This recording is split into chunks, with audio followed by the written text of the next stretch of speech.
Oh, hi, Dave. Ian, how you doing, buddy? I am well. I am in a hotel room. Okay, all right. See by my Bullard background in St. Louis. Okay. And tomorrow I'm heading to Laguna Seca. That's right. So what are you going to be doing at Laguna Seca, Ian? Doing a champ car race with my father. Hello, Dad. In the Maserati Biturbo. I've never driven Laguna Seca before. Figured out that there is no practice day on Friday. Oh no! You're going straight to race day? Yeah, straight to corkscrew race day. Just right in. What? So we'll see. That was an opportunity for my voice to get real high pitched. What? What? Wow. Yep. I cannot wait to hear about what it's like to drive at that track. Yeah, I'm so psyched. I mean, obviously this is like bucket list, once in a lifetime thing. So like I'm pumped. Yeah. Hopefully my gear gets there. I shipped my gear so I wouldn't have to carry it on the plane to St. Louis and back. Okay. As of right now. Oh, this is live track. How about you read your tracking number on the podcast? Oh, it was delivered. It was delivered just now. Well, also did you have it delivered to your hotel? No. So Lenny, who's one of the Maserati guy, right? Yeah, he owns Auto Italia, which you can look up. They're a parts supplier for Italian cars in the U.S. He is local-ish to Laguna Seca, so I shipped it to him, and he's going to bring it to the track for me. Okay. But yeah, it made it, so that's good. That's awesome, man. I cannot wait. Yeah. Yeah, I'm super psyched. Absolutely positive vibes. I'm going to want all the info as you... We will. I think that's going to be probably our Thanksgiving episode next week is going to be me talking about Laguna Seca. So yeah, I'm pretty psyched about it. Nice. Yeah. So we did some simming on it, right? Yes. Yeah. I did some. Yeah. I'll be watching videos on the plane tomorrow. People are going to think I'm a weirdo. I'm just going to be... just watching the same lap like for 4 hours in a row. Yeah. Mm-hmm. Okay. Well, man, I cannot wait to hear. It's so great. Thanks. Yeah. Thanks. Yeah, I'm excited. Yeah. Right on. Okay. So while you're in St. Louis there, do you have a rental car? Did you get a rental car? I did not get a rental car. A rare occasion, huh? Yeah. I usually do, even if I just park it. But this time there was really no reason for me to have one, so I didn't get one.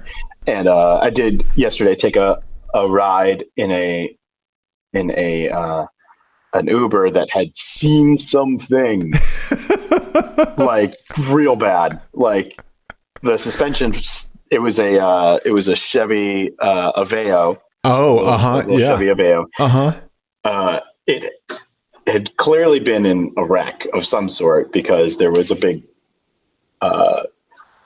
something hit the windshield and the front bumper was missing and the suspension sounded like it was disintegrating beneath us, like with every bump. It was okay. It was pretty sketchy.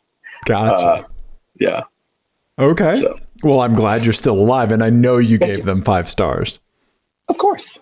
Of course. Car was on fire slightly. 3 hours late. 5 stars. Car gave me herpes. 5 stars. Exactly. Yeah. The guilt of affecting somebody's livelihood. Yeah. Too great. Right. Yeah. Right. I agree. So this feels like a return to form. Like we haven't done an episode with you in a hotel room for a while, you know. Even though we've been doing so much remote, like that's routine now, you know? Yeah. So, crazy.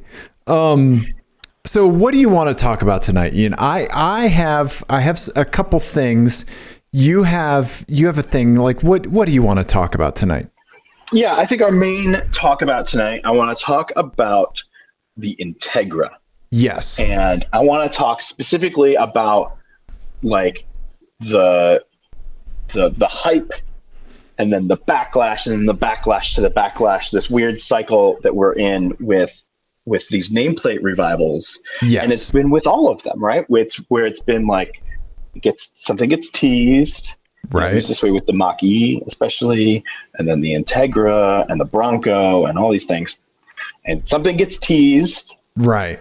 That a nameplate is coming back, and then people are excited about it. And even when it first gets revealed, maybe people are excited about that. But then there's kind of like well, that's not what that was. Right.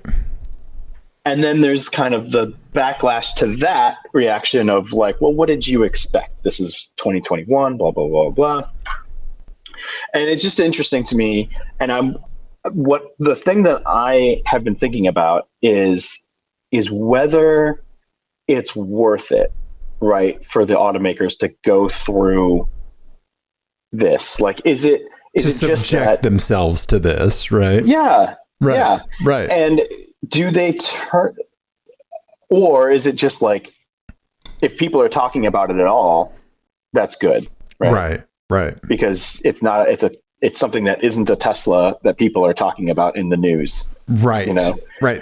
That's a great point. And so when you say like if it's a good idea to subject themselves to this, it is the entire tornado of stuff that's involved with a nameplate revival, right? Right. And I'm wondering if even like the enthusiasts that are disappointed, like if there's enough of them to make a difference, like if they care, if, the 1,000 people or whatever that go to Radwood don't like the new Integra, but everybody else does like it. Right.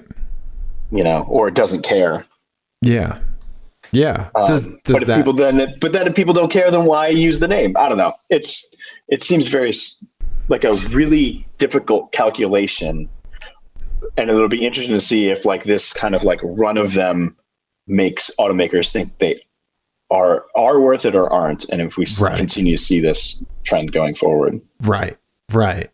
Yeah, it's definitely a more recent trend, and I think that like given the shift in cars, like the kind of demographic of cars, right? Like the fact that we have hybrid stuff, the fact that we have plug-in hybrid, full electric, like all that stuff. Like I think nameplate revival has an opportunity to be more severe in kind of like how disparate that new car is versus the old one, right? Right.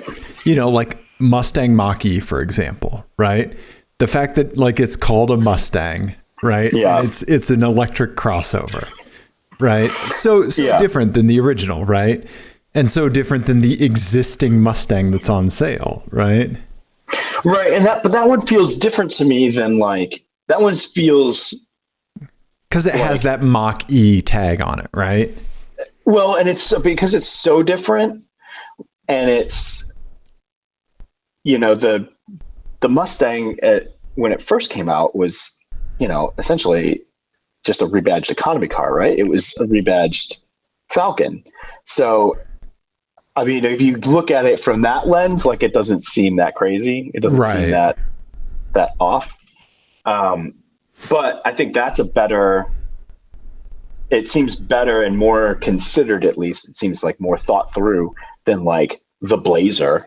Right. That was just basically like a Chevy Trailblazer, right? Or like an Equinox or whatever the fuck, like it just, they just slapped the name on it without much care or thought. Right. And like, stylized the front end a little bit. And that was it was like they were just trying to beat the Bronco to market with their Resurgence kind of nameplate. And like, and that was it. Like weird. They had, if they were going to get it to market before the Bronco, they had to make so many sacrifices. And that was all of the Blazer things that made it a Blazer. Right. Right. And so I think, the Bronco is another good example of like how, of doing it right. Right. And so you have all these examples now of like really kind of bad, like kind of failures, and then kind of relative successes, and a bunch in between. And it's going to be interesting to see which path the automakers start to take after this, because now they have data on it, Right. So I don't know. What do you think is going to happen? Do you think that we're going to see more of them doing it right, or is it going to be more of this like squishy middle ground where I would say like the Supra and the Integra kind of live. I think more squishy middle ground, right? I think that where they hit home runs, it's going to be the outliers, right? Mm-hmm. So let's play a little game, okay? Just you and me. Let's do a little role play exercise, okay? Okay. All right. I'm putting you in charge of Ford, naming, branding kind of strategy for the next 10 years. What do you do? Well, I mean, first of all, I would have brought back Mercury as a nameplate, and that would be my electric. Okay. All of my electric cars. So right. Like Mercury Comet. Yep. Right. Right. I mean, that's a great name for an electric car, I think. Right. And it sounds vaguely science-y. Right. And all that sort of stuff. There's, other ones that you could use from that. Yeah, and the god was fast, right? Like that was god of speed. There's a messenger god. Yeah. Yeah. Yeah. Okay. Right. Okay. All right. What else? What's like phase 2, phase 3 of like you at the helm of Ford ownership? Yeah, and then I think the Lightning thing makes a ton of sense. Like I like that what they did with that, the F-150 Lightning. Right. But I would extend that Lightning nameplate to the rest of the trucks. Right. Okay. So you would get a Lightning version of all of the 250, 350, and the small trucks. Okay, yeah, like Ranger Lightning. Okay. Okay. I mean, I would go that way first. The Ranger Lightning, I think. Okay, gotcha. Would be super rad. Yeah. Okay. And then the Mach E. I think I would also revamp. That would be a Mercury. You'd pull that back and pull it over to the Mercury side. Okay. Mm-hmm. Mercury Mach-E sounds freaking awesome. Right? Yeah. Okay. Okay. So yeah, that's kind of what I would do, and I would leave the Mustang alone. I don't think I would give it a hybrid or anything like that. Okay. I think I would push that to stay basic, and then the electric versions of SUVs would be Mercury's. The plug-in hybrid ones would be Ford's. Okay. But I kind of understand why they didn't do that, because like eventually, if they meet these promises of doing zero emission vehicles only, right? Like, then what do you do with the Ford? The Ford nameplate, right? Yeah. Do you just retire Ford, right? Mm-hmm. Exactly. Okay. So you have to have that vision to look towards that zero emissions phase as well. Right. Which would be a challenge, but I mean, I think it's probably more than 10 years away anyway. Right. So, right. They'd have some time. What would you do? I think you're spot on. I think my first order of business would be hiring you. Yeah. We didn't discuss Lincoln and all of that. That was my next. I had that mentally queued up to ask what you would do with Lincoln. Mm-hmm. Yeah. Yeah. I don't know. I mean, Lincoln. If it was me, if I could offer a suggestion, I think that what I would do with Lincoln would be, I would kind of create the space for Lincoln to just exist kind of despite drivetrains, and just like it's the kind of bespoke side of Ford that gets, whether it's a plug-in hybrid, whether it's a giant twin turbo V8, like something, but like it's more kind of like boutique, and like it's not necessarily about like a name association with the powertrain, more of like the entire vehicle experience.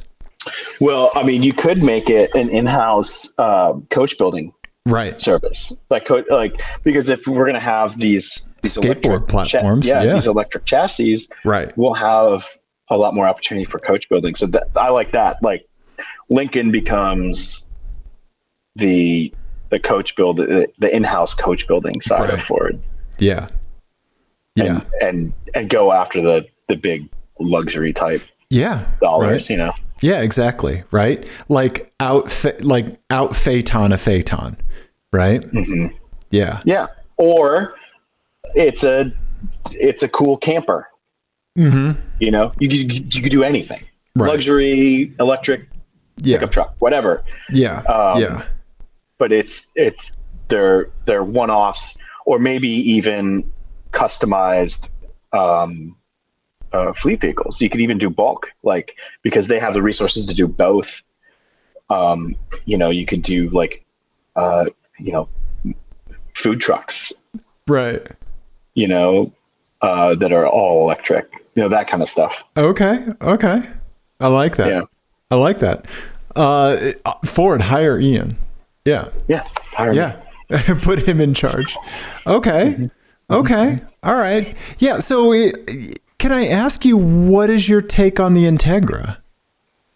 I mean, I think it's probably going to be fun. I don't love the way it looks. Okay. But I'm also like, I was never like a huge, I don't feel any like I wasn't done wrong personally. Okay. Because I wasn't like a huge Integra fanboy to begin with. But at the same time, like, I get why people are a little bit disappointed, because it does look a little bloated and chunky. Yeah. I don't love the way it looks, but it wasn't like an overly pretty car to begin with. Like, right. It had more of like a function over form look, for sure. Right. And it was always a sedan, and it was always a sedan that shared underpinnings with the Civic. Right. So, I don't know. Yeah. At least it's going to get a manual, and and there's going to be, a Type S and all that. So, right. Everybody calm down. Yeah. It's going to be fun. Right. Yeah.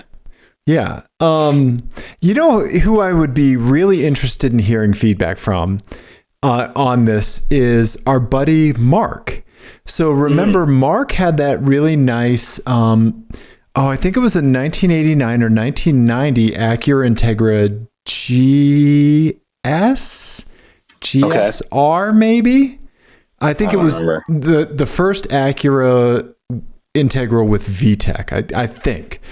Okay. And so, Mark really, he really loved his Integra for good reason. It served him crazy well. And Mark, let us know what you think about the Integra, because if I want to hear anybody's take, I think it's going to be Mark's, and we'd love to read something on the show. Yeah, that would be great. Yeah. I think it's fine.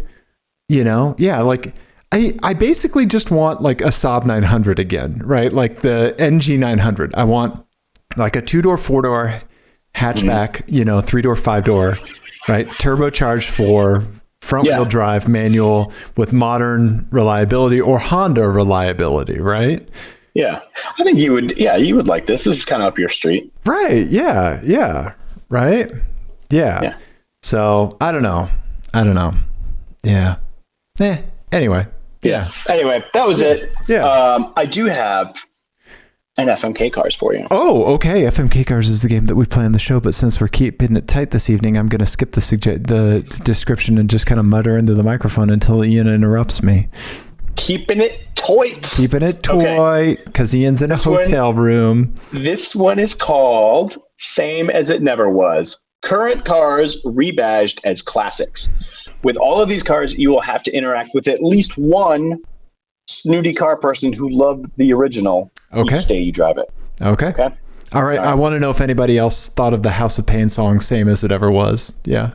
When you said that. So thank you. I was thinking of the Talking Heads song. Okay. Yeah. Once in a Lifetime. Sure. Yeah, definitely. Anyway. Okay.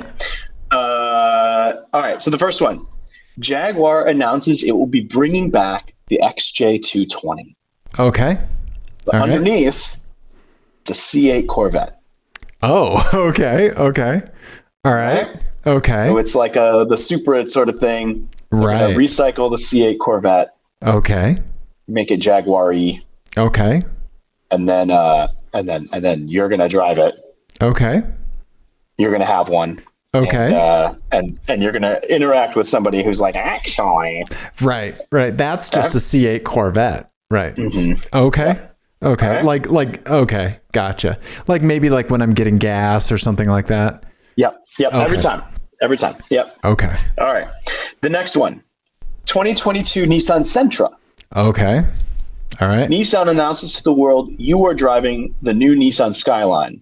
So you have a one of one, the only Skyline in America. But Nissan did a big press release about it, and everybody knows that you have a Skyline, but it's actually a Nissan Sentra. Okay. Ignore the fact that the Skyline still exists in Japan, and that's what the Infiniti Q50 is. Just don't speak. I need like a mannequin hand that I can like put up to my lips. Yeah. Would you do that? Yeah.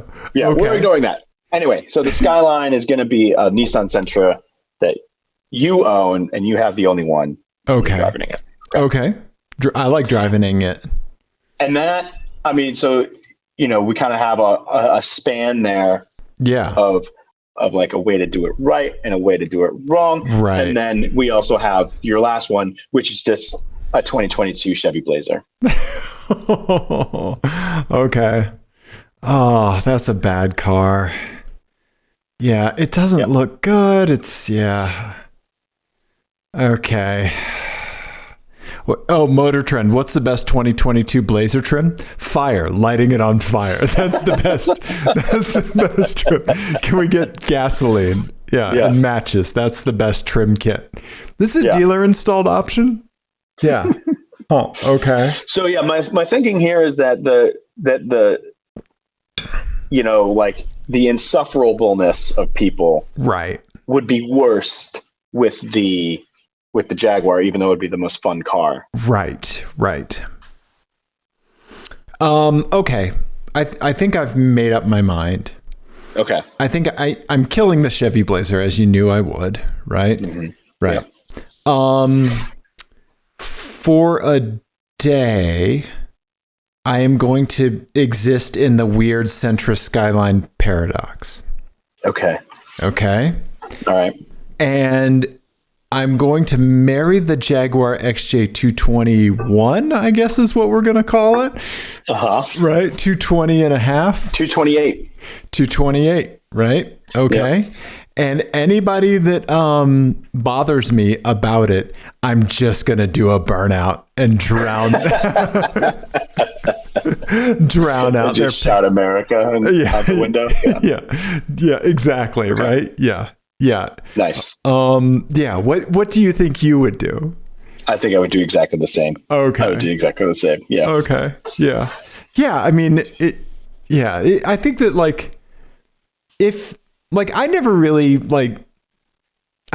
felt compelled to bash the Supra for being a BMW. It's fine. I've still never driven one. I actually really like the way they look. Mm-hmm. So I don't know. And I don't have old Supra nostalgia to kind of carry into it. Right. So I don't know, something being kind of like that platform switching, doesn't bother me if the underpinnings are just freaking good to begin with. Right. Yeah. I was a little disappointed in that just because it would be cool to see Toyota actually engineer their own sports car for once. Because we know they're capable of doing it. Right. Yeah. Right.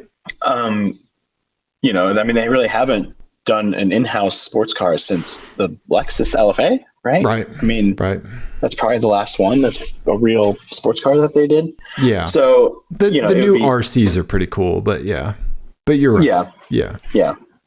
But yeah, that's the thing that I think was disappointing. But my 90s nostalgia is all about the 300ZX and the Mitsubishi 3000 GT. Yeah. Right. RX-7s.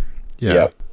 Right. So those were where I lived, and you were a big RX-7 fan, right? Of course, yeah. I had a friend of mine that was really into rotary stuff, and he had a 10th anniversary RX-7, so that was the second generation. Cool. Yeah. Super cool. Yeah. All right. Good. Okay. Good game. Yeah. Good game. Yeah. Appreciate it, buddy. Thank you. Yeah. How much does it kill you to see pictures of abandoned Jag XJ220s? Yeah. Right? Yeah. Was one in one of the Dubai ones or something? Yeah. Yep. Yeah. Right? Craziness. Nuts. Yeah, here's an Enzo. in a field of dust. Yeah. Nuts. Ian? Yes. Today, what else we got, buddy? Let's see. I have You want to take us out on a license plate game? I would love to take us out on a license plate game, buddy. Yes. All right. Okay. I'm going to have to get real close because I'm just on my laptop today. Oh, okay. All right. We'll see how much we can zoom and enhance. Okay. Okay. All right. So this license plate game came to me because I see dumb BMW shit all the time. Right? BMW owners are, I think, kind of a little bit more known for car stanzaing, right? Yep. A little bit For more. sure. And I think that kind of carries into the vanity plate purchasing as well. I think they're a little bit more apt. And I think this FMK cars or license plate game is an example of that. I will say, I saw the M6 again with the paid cash license plate. Just the worst. Yeah. How does that not get a brick thrown through its window? I know, right? Like you're just begging, like, please key my car. Yes. Right? Yes. So my friend Tara sent one of these in. So thank you, Tara. Okay. So while you're taking this all in, and oh my God, Tara just now texted me right now. That's insane. Yes. Yeah. Okay. All right. So as you're taking these in, I'll go ahead and describe them. Okay. So up top, we've got a BMW X6 with an American flag license plate frame and a support the troops. What's the badge that's next to the? I think it might be for Regis University or like one of the, like a collegiate thing.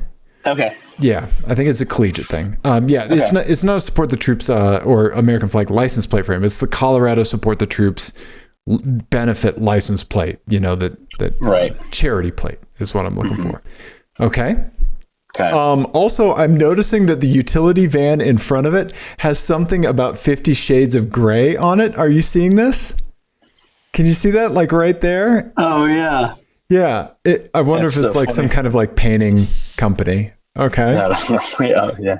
Okay. So then next we have, what is this, Ian? This is a X7 or is this the new X? I don't know. X8 maybe? Is this an X8? Could be, yeah. Yeah. Yeah, I think it is. Yeah. I'm gonna Google real quick. Yeah, and it's got the black BMW replacement badge and M something badge, which I don't feel like it's car standard. I feel like this is probably all appropriate. Yeah. Ian's looking for for X8s. Yeah, I think it is the X8. Yeah, I think. No, I don't think so.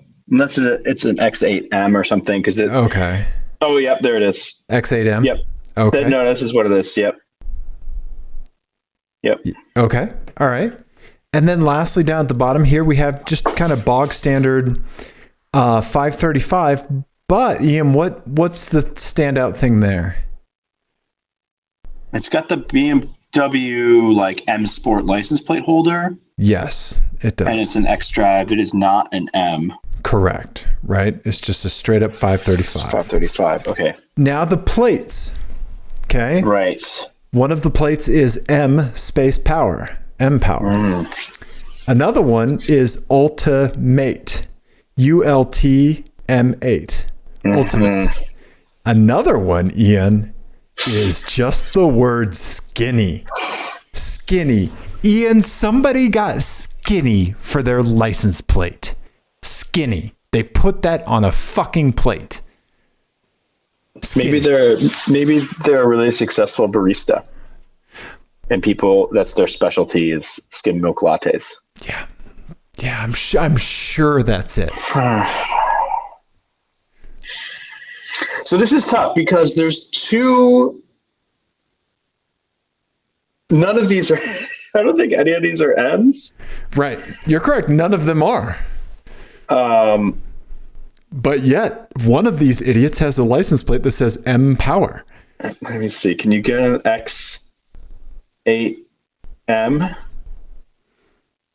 I'm sure you can. You can. So that might be. You just asked BMW if they like money. Yeah. No, I know. So that could be an M, but I need to see like a better. Well, I bet it is because it's got the quad exhaust. So yeah, it's got the big quad exhaust. Now, here's the bad thing: is that there's two that make reference to M essentially in here, right? Because you could have Ultimate, which has M8 in it, right. Or it could just be M Power. Right. See, like the conundrum of vanity plates that I have given you? Mm-hmm. All right. Yeah. I'm going to go with my gut. Okay. My gut is that in order from top to bottom is Skinny, M Power, Ultimate. Okay. How many did I get? Am I 0 for 3? Because I feel like I might be 0 for 3. You are 0 for 3. How about we give you another stab at this? Okay. Man, let's see if we can get you at least to 2. All right. So then I think it's Ultimate. Oh, wait, no.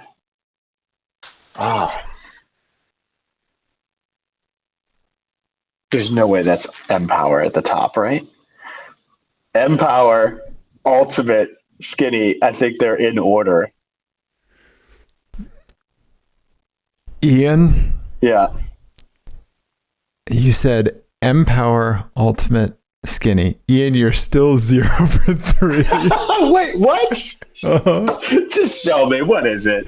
All right, buddy. Here you go. Ultimate up at the top. Skinny for the M or the X8M. And then M Power just on the 535 for whatever reason. Yeah. Tara sent us the skinny one. Right? It's so, I don't understand what people think. Right? When they do anything. I mean, the two that talk about M, first of all, that's not an 8. It's a 6. It's not an M. And Right. They didn't even bother to debadge it. This is going to be your M Passat or W Passat, isn't it? Yeah. Right. Like, at least debadge it. Right. Ian, see, here's the thing. Remember this, and listeners, I want you to remember this. Okay. We have some words of wisdom every now and then on the show. Okay. Every now and then we say some things that, like, it's the shotgun approach. You say enough bullshit. Yeah. Eventually one thing is going to be succinct, right? Mm-hmm. Okay. You lose the game as soon as you try to bring logic to whatever a crazy person is doing. Yeah. Right? Yeah. Because you can't look at what a crazy person is doing and go, well, why wouldn't they? Like, you've lost the game. Yeah, it's already over. Right. Yeah. Right. No, I mean, I know that that's true. I know that that's true. But I'm so disappointed. I'm so disappointed in them. I know, but right? Oh, I know. It hurts, doesn't it? People are the worst. Ian, okay. Yeah. I'm glad you mentioned that because I have some eye bleach for you. Remember we had the little golf themed or liveried Barth for a while? Yes. We go back to our happy place. I have a little happy thing that I saw on the road. Okay. Oh, okay. I've got some eye bleach for you. Here you go, buddy. Look at this little Porsche, I don't know. 356. 356? Yeah. Mm-hmm. Right? Yeah, it's adorable. And it's the most beautiful little kind of like mint green, baby bluish color with a beige top. Yeah. And it made me really, really happy to see it a block from my house. Yeah, those are so cool to see on the road. Right. When you just like happen to see them. Look at its little putt-putt exhaust pipes. They're like pencils. Yeah. Well, and just like the opposite of stance. Yes. Yes. That's my favorite part. Like how in the wheels are. Yeah, you could put one hot dog each in those exhaust pipes. And right? One hot dog each. Yeah, you got a five. Well, it's just like it's so like it's the thing that the contrast between this and the cars that we were just looking at is like, especially that M8, that X6 or X8M, right? Like, the classiness of this, right, versus just like how vulgar the X8M is. Right. It's such a good contrast. It is. No, you're exactly right. And vulgar is the right word to use for that. Yeah. And then you amp it up by making your license plate skinny. I mean, like, there's no reaction to that other than "fuck you." Right. Right. Yeah. At least have the decency to gain weight during a pandemic. Come on. Like the rest of us. Yeah. Right. Yeah. Ridiculous. This is lovely, though. So there you go, buddy. I know that we're going to keep it tight tonight. We're going to do a short show, and I didn't want you to have to go to what's the old Bible thing. Don't go to bed angry. Don't let the sun set on your anger. Right. Thank you. Right. Thank you. I don't know if that's in the Bible, but I appreciate the sentiment. Yeah. Right. Yeah. Yes. When you and I are spooning and the sun's going down, I'm gonna reach around and show you a picture of this Porsche on my phone. Yes. And Starlink your face. I love it. Yeah. Well, Dave, if people enjoyed this, what shall they do? They should definitely send us vanity plates. Yeah, keep texting them, 720-515-1391. Got a heap of plates from our buddy Jesse for me to sort through. So thank you very much, Jesse. Again, that number east of the Rockies, 720-515-1391. Text us vanity plates of crazy people. Yeah. Still looking for the third Insane Patriot plate. Subscribe to us on YouTube. Subscribe all of your family members' devices on YouTube when you go home for Thanksgiving. That's what you should do. Well done. That is all, everybody. We love you. Goodbye.